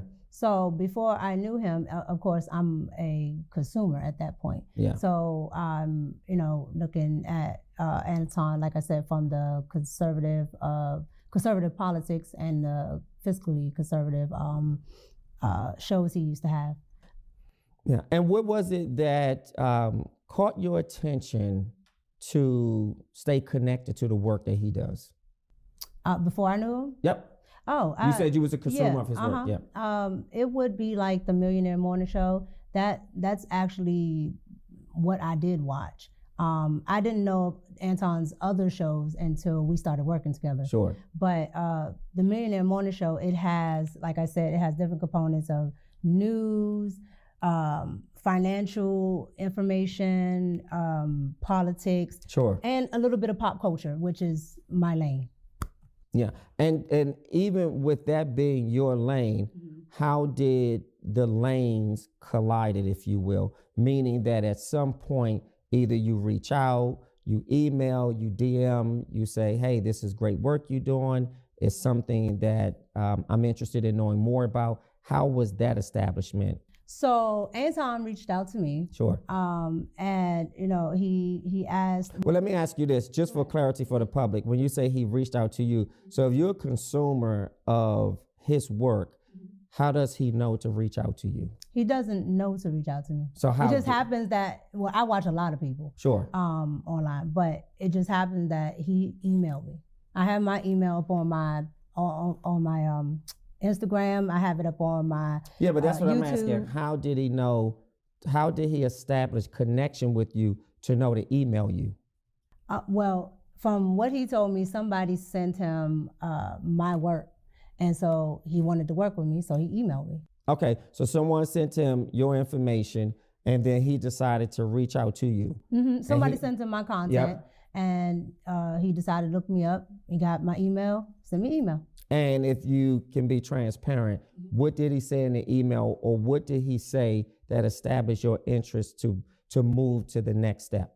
Well, when I got the email, I already knew who Anton Daniels was because I'm crazy. Anton Daniels. Yeah.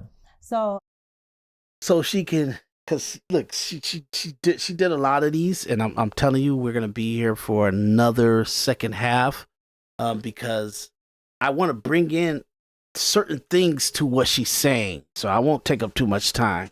So there's gonna be a lot for her because she's all over the YouTube. He asked if I would be interested in doing an interview. I said sure. Okay. And the interview, does he normally invite guests to come on? All the time. Oh, he does? Mm-hmm. Okay. Anton has like one-on-ones with pretty much anybody. If his audience finds somebody intriguing, which is how he found me in the first place, then he'll bring them on, or if he finds them intriguing. Yeah. And then you establish this sort of cordial friendship, if you will. Mm-hmm. It's a friendship at that point because you weren't working. No. So once I did after I did the interview did really, really well. Okay. Especially and what was the interview about? everything. Anton asked me stuff from relationships, like my thoughts on relationships, because Anton does relationship panels and all of these things.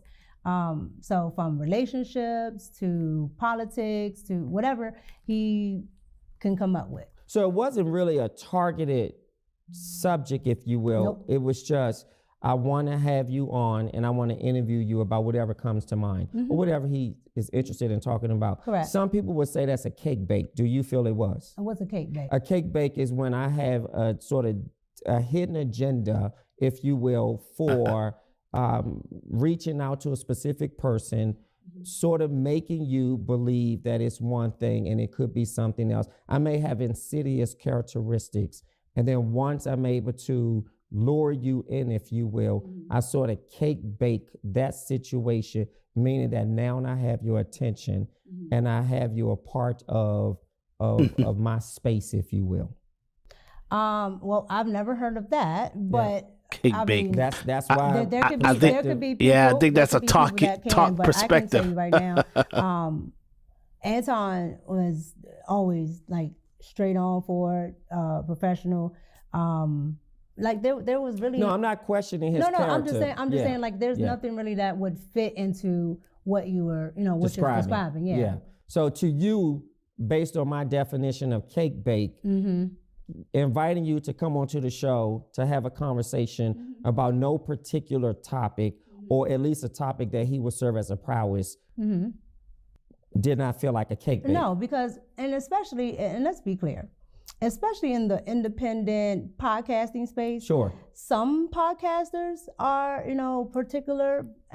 You and I would be amongst the top, because a lot of them don't really have an actual angle. Yeah. They get around, they talk, they do this, that, and the third. So it's not uncommon that somebody might say, "Oh, I like what you said there. Hey, you want to come on?" And it might not be anything in my field or lane, but that doesn't stop them from reaching out. And where's the show taped? So he tapes in Detroit. So he's in Detroit. So you had to fly out to Detroit? Correct. Did he or the show pay for you to come out? Correct. And did they pay for your room and board as well? Correct. So you stayed in a hotel. Actually, let me pose that as a question. Did you stay in a hotel? Correct. You did stay in a hotel. And you stayed alone in a hotel? Correct. Okay, just because these are questions that have come in, so I just want to bring some clarity. At what point do you believe the public and other people started paying attention to your friendship? I think probably when I started to actually be a regular. Okay, so give us that timeline from when he flew you out, you participated as a guest, you're done with the show, you fly back home. At what point from that last time up until you became a regular? So bad, because it's almost sound like, okay, when did you meet R. Kelly? When did you meet Epstein? Yeah. It's real. When did you meet Mr. Weinstein? When did you meet P. Diddy? Puff Diddy? Were you in communication with him? So, like months? So after I did the first interview, Sure. Probably maybe a couple of weeks after the interview aired and Anton could actually see how it was doing, I got a really good response from his audience. And so his audience decided, to people that don't know Anton, Sure. Anton is a big advocate of what his viewers and his watchers think, his chat, all of that. He calls them his co-host. A chat is like Anton is a advocate of, you were saying, of he's a listening to what they like. I see. Okay. So if they like this or that, he will pay attention to it, and he'll try to implement that in the show. By the way, I gotta say, good job for Orlando Fox Talk Perspective. I put the links in the bottom of the actual description area. This is the gentleman that's doing the interview. He's awesome, and he's about to get some major exposure on this. Look, I've been doing individual's perspective longer than he has, So, I think he was at 100 views and something like that, maybe a couple hundred views at the most he was doing. And boy, that thing shot up in 24 hours to like 3,000, 20,000. And I think he just got about 3,000 to 4,000 subscribers too. So he's moving up pretty fast. Come on, y'all. Hit that like. So Anton watched how everybody, you know, pretty much loved the interview. They either, you know, like this part about it. Oh, I think we think she's smart. We like this. She's pretty. Blah blah blah. Whatever. And so people actually said you were pretty, because you are. yeah. You're beautiful. Thank but you. Well, we used to work together, woman. Yes, So I know this yes. stuff. But I just want to make sure that I'm really captivating the responses that the public wants. So people were saying, you know, based on what he shared with you, that people said you were beautiful, you were smart. Well, no, it's not based on what he was sharing with me. It's based on what's still on the page. I see. Yeah, so Okay. you can see that in the comment section, and of course, when it aired, you can see it in the chat. Sure. So you see all of these different things, and you're like, okay, well, if this is something that people are interested in, then I should explore more on it. Okay. And so Anton decided that he was going to revamp one of his channels that he canceled, called Fight Club or something like that. And he decided to make it like a nightly talk show. Okay. And when I guess he went on one of his live streams, and as the bag chasers, as they're called, what they thought, and a lot of them, bring Micca. And so you were heavily requested, yes. your yes. appearance. Yes, and you can, and I tell people this all the time, with Anton, 99% of the things that he does is on camera. Yeah. So you can go back and just look at the comments. Yeah. Yeah. I'm just curious, does he also recruit males? Yes. So right now the team is made up, if you will. So let me make sure I understand this. The show, which are you hired by him currently on a show? It's called Room 9 now, but at the time it's called After Hours. So it's called Room 9. It was called After Hours. And how many regular guests or co-hosts rather are on there? I want to say 5 or 6 now. So when it started, it was just me and Quentin. Okay. A gentleman named Quentin. Sure. And then it grew. Okay. And now it's made up of male-female ratio, which correct. is, what's the male-female ratio? So 1, 2, 3, so maybe 4 females, 3 males. 4 females, 3 males. Okay. Yeah. Are you a paid employee? Correct. Well, I'm contracted. Contracted. Correct. Yeah. And do you have to fly out every time? No. Most of it is virtually. Only when we're actually like doing something, some like a bunch of content where we have to go there. So crazy because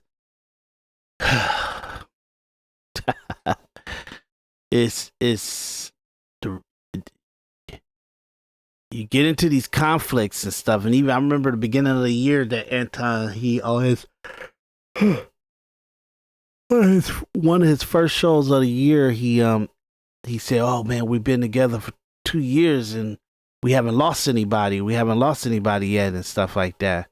But he was going through a little rough patch with Micca, because I think he was supposed to be managing her or something like that, and maybe she didn't feel like he was doing enough for her or something like that. And and he was telling her to kind of be patient and all the other stuff because he's so busy and everything. But he took on that. It's just so messy to even have her conversating and get questioning on every little detail of what's going on and what's the structure, the business structure, and the actual operation of the Anton show and stuff. And for her, this not even part of why she wanted to clear her name, and she's there to divulge that information. Yeah. What sealed the deal for you in working with Anton, or at least felt comfortable to say, I want to stay on as a contractor and I really like what he has. What sealed that deal? So you become a guest, and then you go back home, and then you decided to accept the offer, if you will. But what sealed it for you? What sealed it is I had already started in my podcasting process, and while I was there, I just in that small day and a half window, I got to see Anton's work ethic. Sure. And I got to see what goes on behind the scenes in podcasting, and what actually how I can actually get to these numbers, and just things that a lot of people charge for. Yep. A lot of people sometimes, especially in Black and brown communities, don't want to tell, like it's some type of secret, or somebody's gonna steal their job. Yep. And so I was able, to benefit from being able to see this firsthand, and that was something. And he was very open about showing me this or that and the third, because it wasn't a sense of, oh, this is a threat if I tell you this, or you're going to tell other people and I'm not going to be able to make money. Sure. So right now, your role as a co-host is virtual. Correct. How often do you fly, or what would be the need to fly to Detroit? Only if we're doing other content. So like we did content one time for, a couple times, but in the beginning, the first time was for my channel. Sure. So I needed to do a one-on-one interview. So I got to do that plus our after hours. Okay. Let me ask you this. Does Anton have you on an NDA? I've read that somewhere. A non-disclosure agreement for people who don't know. Yeah, they always said it because some people pay attention to. But does he have you on one? No, I'm not. Okay, I'm not on NDA. So you're not on NDA. No, I'm not on NDA. But he does give out NDAs to a lot of people. If not staff, you mean staff? Anybody that he works with. So they don't have to be staff. If he just maybe interviewed you or whatever. But were you ever on an NDA? No. So what's the exception? Why are you an exception? I don't think I'm an exception because I don't ask, who's on an NDA. So I don't know. But you know that other people are. But I have seen him, put people on NDA. But as far as staff go, I don't ask. It's almost like at your job, you don't go, well, what's your salary? Oh, what's your salary? Oh no, they do. Depending on where you you're not work, supposed to. They wouldn't ask me. With HR, you're not supposed to. Absolutely. Mm-hmm. But at the end of the day, I've never inquired to the other hosts if they have it or not, because I really don't care. Now, are you paid per episode? No, I'm paid per month. Just per month? Yeah, like YouTube. Wow. How much does he pay you? It depends. The range. It depends because we bring in a lot of super chats, which is extra money that the audience gives. And that's the way he makes the money for the show? No. Okay. YouTube has AdSense and he has sponsorships, things like that. So all of that is factored in, plus anything that the audience gives as well. Sure. So how much does he pay you? We were just talking about that range. Unless you want to specifically say how much. I'm not going to give a specific because that's the NDA characteristic. No, that's my. Or you want to protect him? That's so my then how business. Much? That's my business mind sense because there are other people on that show. I do not know how much. So then let's give a range, because a range doesn't pinpoint. The range. That's why I said I can do the range. Yeah, sure. You asked me to pinpoint. Sure. What's the range? So I can do a range of anywhere between 2 to maybe 35. To what? I don't know. You said $2, $200. To 35. 2,000 to 35. To 3,500 a month. Correct. Okay, for your role. I'm only on that show. So there are some people that are on 5 days a week. There are some people that are on 1 day a week. And for me, I'm only on Thursdays and Fridays. Okay.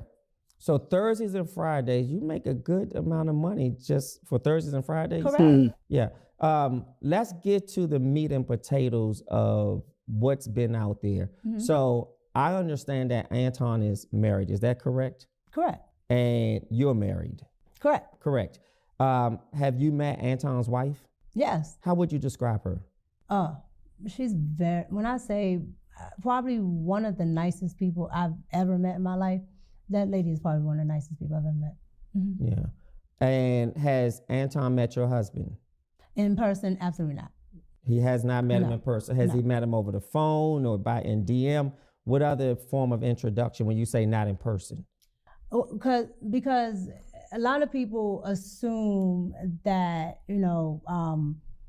when you have to see people, it has to be in person, or that if you don't meet them in person, then it's something or whatever. So no, so I'm saying, what's the form of communication? That he met your husband? They don't have a form of communication where they talk back and forth. Yeah. So, but you said he did not meet your husband in person. No. Is that to imply that he met him virtually? No. So he's never met your husband? No. And why is that? That's crazy. No particular reason. Sure. Just I've never had to actually do anything where my husband was there, and so if he's there, like.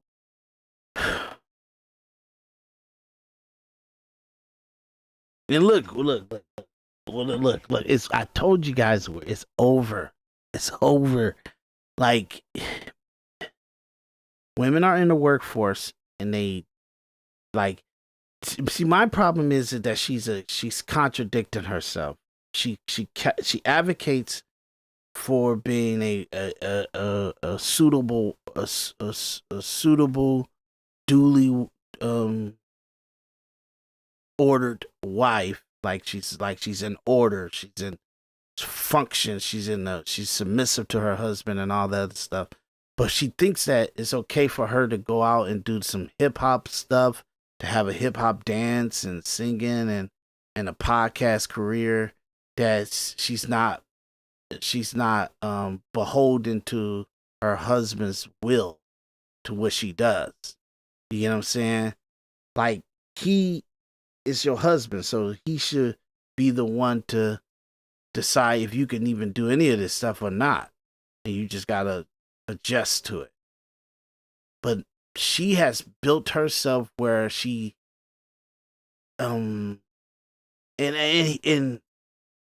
we're gonna get into who her husband is and with his, but he's kind of the same exact way too, with not really advocating.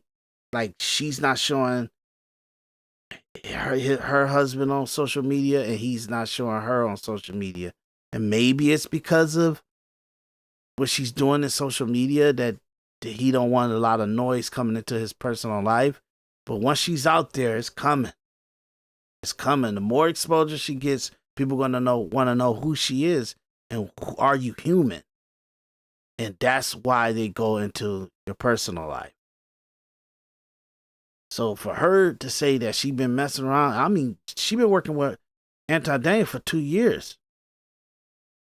And for her 2 days ago to say that he never met her, he never met Anton Daniels, or at least talked on the phone with him, to hear his voice, to look at him on the Zoom, to kind of check him in a way, say, hey man, be respectful to my wife and make sure that you protect her the way you're supposed to protect her as a employer or whatever. I don't know. He just letting his wife be out there like, hey, well, if you want to go do that, go ahead and do it, and whatever happens, you gotta eat that. It's weird. Yeah. If my like when we work together, is here, so my husband's come here. But when we first met and worked together, we were in person as well. Your husband came. Yeah, but we were here. We were here in the DC area. Yes, my husband came. Yes. So again, if he was here, then yes. But most of my business dealings, and if not all, I usually have a manager or somebody else deal with that. So that's the reason why it's not a thing. But I talked to my husband about it. How long have you and Anton been business partners or friends? We're business partners. And so how long? I don't want to provide language that's inaccurate. That's why I changed it. Yeah. Jesus. We're business partners, absolutely. Oh, they friends. You're not friends. No. Okay. Friends would imply that we hang outside of business. Not necessarily. Well, No, she gonna be an asshole about it. Okay, let's go there. Let's go there. Since you wanna be an asshole about it, you wanna play tongue in cheek with this shit. Let's go there.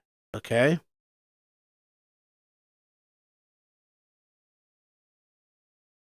All men are gay. I can speak for myself. Cool. I don't get offended by that. I can speak for According to myself. Molly, all men are gay. What woman is not a whore? What man is not gay? Jesus. I'm not. I'm just saying, if that's what we're doing, we're just painting with a broad. Even if she's a whore with her husband, because she got to get that whore out of her. Oh my God. No, seriously. Seriously. A lot of women are whores, but they just know how to manage it, and they wind up like putting that on the man that they're with. That's where the whole statement come. I want to, a chick that's cool in the streets and a freak in the sheets. That's the whole idea of it, is that she's still a freak. It just take the right nigga to unlock her, and hopefully that's the man that she with. So, like I was saying, I think was no more party water on the panel. I think it should be banned. I was trying to say, when again you said it again. Okay, all you have to do is just ask me, because I have tons of things that I'm doing that go towards being a tax accountant, going towards doing land management. What does this have to do? Because what does this have to do? You just told me that you never asked me, because I have things. I don't listen. If you want to look at it, just y'all can say what y'all want to say. I don't believe that y'all are good with money, because you are a woman. That's a lie. In the nature of women is to be spenders. That's a lie, because when we went out, I didn't spend. Don't do that shit, Micca. Don't do that. When they went out, she didn't spend anything, meaning that she didn't spend her money, but you made him spend it out of his pocket. You get what I'm saying? But at the same time, that's personal. That's not a business dinner and stuff. Y'all talking about going out leisurely, going out to dinner and stuff. He's telling her to shut up. Don't say that. Don't say that. Listen to this shit. Don't even do that shit, Micca. No. Because I have tons of things that I'm doing that go towards being a tax accountant, going towards doing land management. What does this have to do? Because what does this have to do? You just told me that you never asked me, because I have things. I don't listen. If you want to look at it, just y'all can say what y'all want to say. I don't believe that y'all are good with money, because you are a woman. That's a lie. In the nature of women is to be spenders. That's a lie, because when we went out, I didn't spend. Don't do that shit, Micca. Don't do that shit. Don't even do that shit, Micca. No. I don't spend. Stop. Stop. You can't do that. Micca, stop. I don't spend. Stop. You can't do that shit. Can't bring what? Y'all got it. We can't do that. Can't bring personal experiences into the conversation. now we're not talking about personal. Why are you not getting powerful erections? Even Jesus Christ. Fucking stupid commercials, man. What's ridiculous? ED. Everybody got ED problems. Ridiculous. Maybe that you're not attracted to the person you're messing around with. I don't spend. Because that's not how I grew up. She's talking about going out with him on a private, or not private, but at least a leisure dinner, and going out as colleagues or stuff that ain't got nothing to do with her job and business. You go out by yourself and you eat by yourself, especially if your husband ain't around. It's ridiculous. 2, I understand taxes and the value of money. And 3, I don't really care. Like I've never been an overly material person, so I don't actually go out and spend. Mercedes. So I said overly. I knew somebody was gonna say something. Oh, sorry. My bad. An overly materialistic person, so I never really got into buying a whole bunch of stuff. Now I do like a nice house, I do like a nice car, but like small things Shoes. no, small things in between, no. And that's fine. Most women do like big things in between. And if somebody does, then that's fine. Yeah, but I'm not gonna, your head, Carrie. I'm not gonna sit there. I'm not gonna sit there and be and overspend for what? I rather if somebody's gonna spend a whole bunch, I'd rather you invest in something for me versus somebody just taking me shopping to go do something. Like I don't care about stuff I'm gonna throw away in 2 months. Why would you, if you're good with money, why would you throw it away in 2 months? Because who depreciable asset is not worth trying to get some stock. Why would you throw away clothes in 2 months? I have clothes from high school I still wear. I do too. I was about to say. I do too. Get them fucking joggers, nigga. Every season I give my clothes in the closet that I actually like wear. I give them to a woman's, I forget what it's called, but it's where women can, get clothes that they don't have, dress up, whatever. I give it to them. I clean out my closet every season. She cleaned out her closet every season, meaning that she buy a ton of clothes every single year. A ton of clothes every single year. That's money, okay? Oh, look, we're going to walk through this stuff. Don't talk about you not like you don't spend money. And your argument is that women spend money and you say that you don't spend money, you frugal. You're not frugal if you're doing that. That's wow. She already contradicted and talked herself out of even her own point.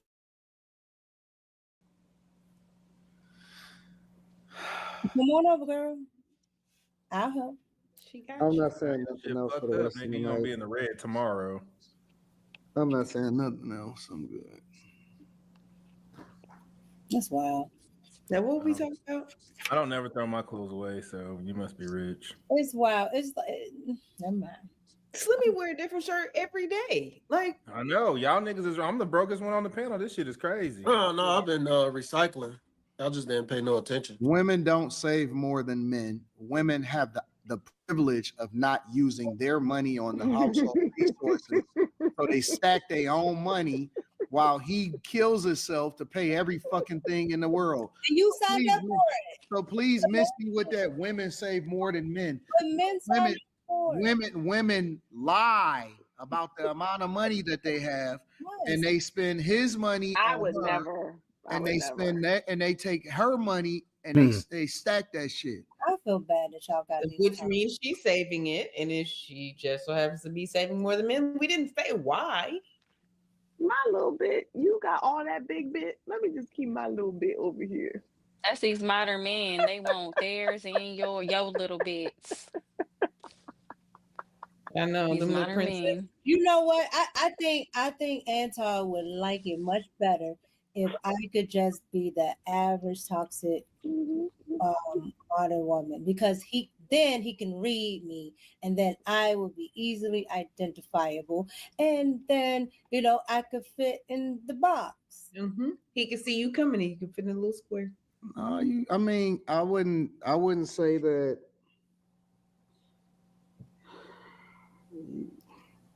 Interesting. You wouldn't say anything at this point. What's happening, Anton? You tongue-tied? You definitely be on my neck, that's for sure. Just let him have it. No, Slimmy, no, because Anton, y'all got it. Anton has been on my neck for 2 nights with this whole pretty privilege thing. Because you got pretty privilege. And you ain't no lie. Say anything. You didn't say you got pretty privilege. What else is there to say?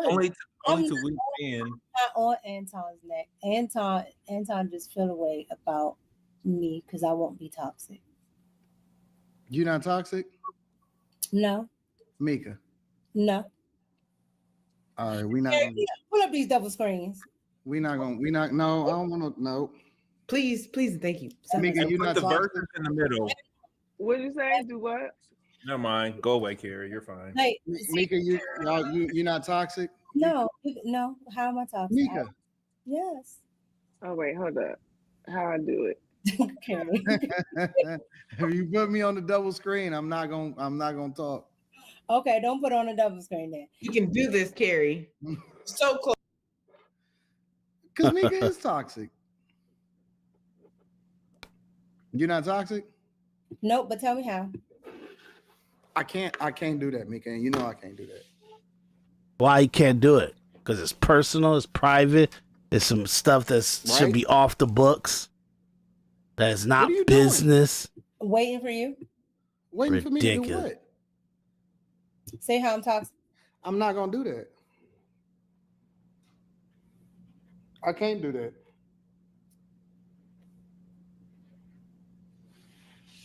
Somebody in the chat said NDA. That's exactly what you do right there. That's exactly what you do right there. Personal. How's that toxic? No, I'm not talking about. I ain't got nothing to say. I do. Hold on a second. You do. Oh my God.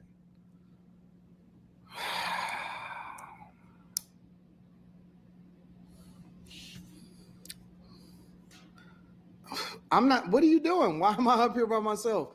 We need a new host. We need new hosts, ladies and gentlemen. All right, we're going to turn this shit into the Millionaire Morning Show. What's going on is Anton from AntonDaniels.com. I appreciate you guys for continuing to rock with us. Thank y'all for tuning in for another edition of After Hours. I'm your host, Anton Daniels. Let me tell you what's really happening with these women, all right? The one thing that I know for sure, and the two things that I know for certain, is probably the most toxic one here. It's hard to say, and let me tell you why.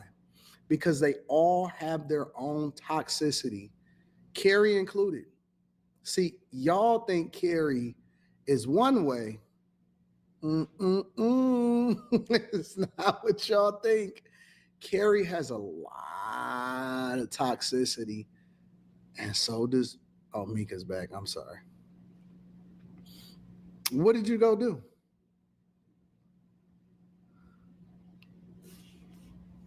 Okay, I'm waiting to hear how my look was toxic. You're not toxic. You perfect. No, I'm definitely not perfect. So I want to perfect when you deal with me. No, I'm definitely not either.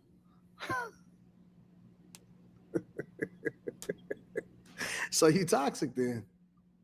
No, but because I'm not toxic, I don't get the nice treatment because I don't want to be toxic. You don't get the nice treatment, like a personal level of, you guys coming way out of the business thing. And the reason why I'm doing this, y'all, because I'm giving you a full context of a conversation that they had on the panel show where it got personal, and it got out of just business and contractable obligations to a panelist. And it let you know that they even mentioned multiple things to be discussed in a private manner. Things that them went out to dinner in a private manner, or at least after work hours, or after it wasn't a business lunch. You get what I'm saying? She talking about. I'm just showing you guys that this is out of the professional realm. Their interaction. So she's lying in her interview. But I'll let this finish up and then we'll get back to it. What do you mean you don't get the nice treatment? You absolutely get the nice treatment. You get surly. I get what? You get a little mean. No, I don't get mean.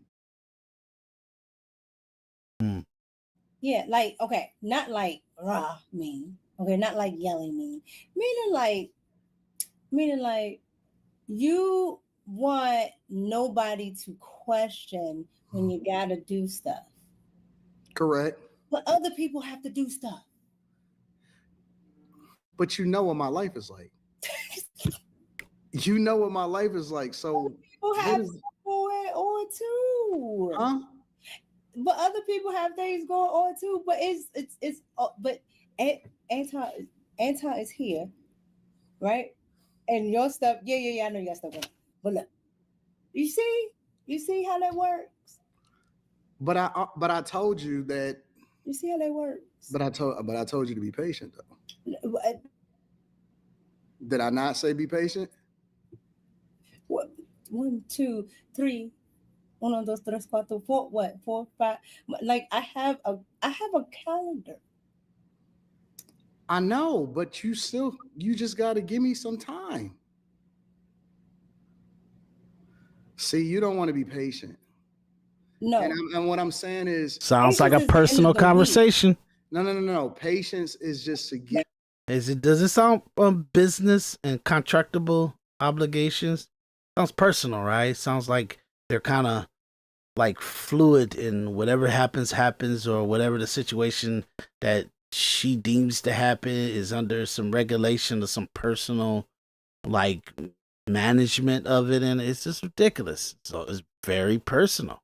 Me time so that, but when things play out, it always play out to your benefit. Everything has always worked out to your benefit. So why would you start the trip now? No, that's not what I'm saying. What I am saying is, if I have things going on as well, and I'm trying to do this as well, then I would like to be able to have it on a schedule so that I can do what No. I want you to have your life on a schedule, but I don't want to be on. I want you to move according to what makes sense for what's in your best interest when it comes to me. So I don't always operate off of the same schedule. So you just gonna have to make the adjustment when you get around me, because that's for your benefit. So you can make the request, but I want you to make sure that you understand that a request is one. She's laughing, but he's giving her orders and like way of operations that only her husband can actually dictate her to how to fluctuate her schedule and be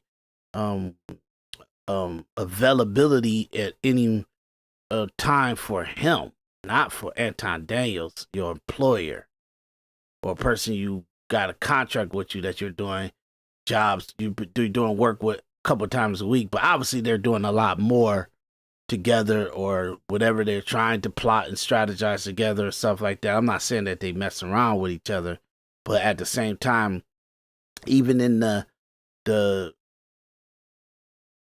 producer or management or whatever they're talking about, even in just dealing with each other in a friendly relationship type of thing, because he says he doesn't mess with any other girls, but he kind of flirts with them and all the other stuff, and he at least want to lay with them and all the other stuff. So you never know what he's doing with these girls and stuff.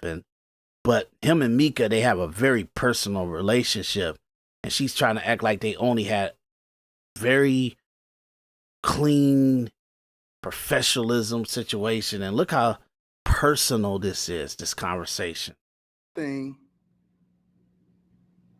But when it happened, it's just gonna make sense. Like you just, Anton, I'm not hating on you. I'm not hating. I want you to have as much fun as you want and all that other stuff. Problem is, she's coming out to do this interview. Problem is that you so arrogant that you didn't put her on a NDA, but additional to not put her under an NDA, you didn't manage the outcome of whatever crazy passive aggressive stuff that she was feeling. And when was this? This was in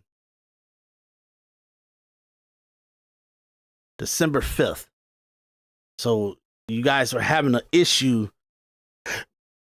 with time monopolization, or how she like you wanted her to be available for you and all that stuff like that, and available for your will and what you wanted to if you want her to go to a ball game or you want to go do some stuff, because I don't know why she's acting like she only went to one ball game with you, but she know that she went to multiple ball games and multiple situations with you and went out to dinner with you. It's been a lot of private, personal time with each other. Maybe not lovey-dovey or physically interacting with each other, but at least for her to be eye candy on your arm, you did a lot with her. But at the same time, knowing that she has a husband now that actually never met you, this is wow. But I should have known it was wild how you flirt with her and the crazy stuff you say to her. It's gonna have to move according to how you supposed to move when it's happening. Put everything else on the schedule and then make the adjustment when it come to me. That's all I'm saying. Right? And then it makes sense in the end. And then you just gonna have to trust that that's what it's supposed to be. And you don't want to put me in a box, because that's not good. That's not what's best for you. You never want to put me in a box, because that's not what's best for you. What's best for you is, the spontaneity, the how things are supposed to go when it's supposed to go. You just got to trust that I know what's best for you. And I do. And I've always known what's best for you. So don't worry about that. That's personal. That's a whole nother level. Not how she was making it sound.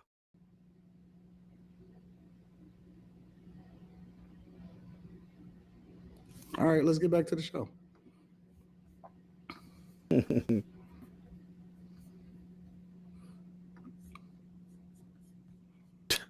So crazy. Whole panel's muted. All right, you ready to go to the next super chats? Did we lose some people? No, Jesus. Crazy. Carrie, you muted. Slimmy, why are you in two places? I'm trying to remember where you were. That's Kim and I. She got Okay. she got her screensaver. Molly, where you at? Did I do it right? Remember. All right. Well, I think Anton got to be in the middle if you're gonna do it like that. Oh, I forgot. Okay. Well, that was fun. So. And I love you. Like in real life. I love you, girl. No, I really do. She know that though. That's personal. Now let's go back to the interview so you can see what the hell that is. Liar. Yes, Yeah, correct. yeah, like outside of business. Yeah, correct. like not. We were, me and you were shooting here, and then we just get something. We just get something to eat afterwards, but we are doing business. Yes. I'm saying, hey, are you up? Are you available today? Or you want to go out to the blah blah blah? Yeah. No, absolutely. Do you believe it was important at some point for you to introduce your husband to Anton? Absolutely. Yeah, because I'm sure his wife thought it was important to meet you. So absolutely. I can't speak on what his wife thought. Correct. But the first time she met him, she said that the wife came over to the actual studio to walk through it, to walk past it, to be there and to be there to kind of just introduce herself, and she kind of left and everything. That was to initiate ownership of her man. Okay? So yeah. Why your husband ain't doing that? One time that I would have is when we had an event here, but he had to work. So, I mean. But have you made it a concerted effort to make it happen? We do what we want to do, when we want to do it, for whom we want to do it for. And if something is really important to you and your family, either on your end as a wife, you absolutely make a concerted effort for this man, or go ahead. Or Anton, as a man, says, I want to meet your husband just because you're married, and I don't want any messaging or anything else to be misconstrued by him or the public. So absolutely. That's what's so crazy about this. We're going to continue this. This 2 hours and 24 minutes. I went 24 minutes past what I wanted to do. I was going to split it up. So let me stop this and I'll kind of continue with you guys on the second half of this. And we're going to wrap this on up and everything. And I got so much other stuff to show you in the midst of it all. But really, I don't want this to be like a 5-hour podcast and stuff like that. So I'm going to come back with the second half of this. And please hit the like, share, subscribe, the notification bell. Individual Perspective Podcast at gmail.com. Individual Perspective Podcast at gmail.com. Hit that link so you can become a member of the panel, okay? And I'll see you guys in a moment, okay? And we got a lot to do because this is crazy. And how she's flip-flopping and trying to lie her way through everything is just ridiculous. I don't even understand why she wasted so much time doing that. Lying is just ridiculous. Just a waste of time. When the evidence is going to beat the crap out of you. Okay? See you guys in the next one.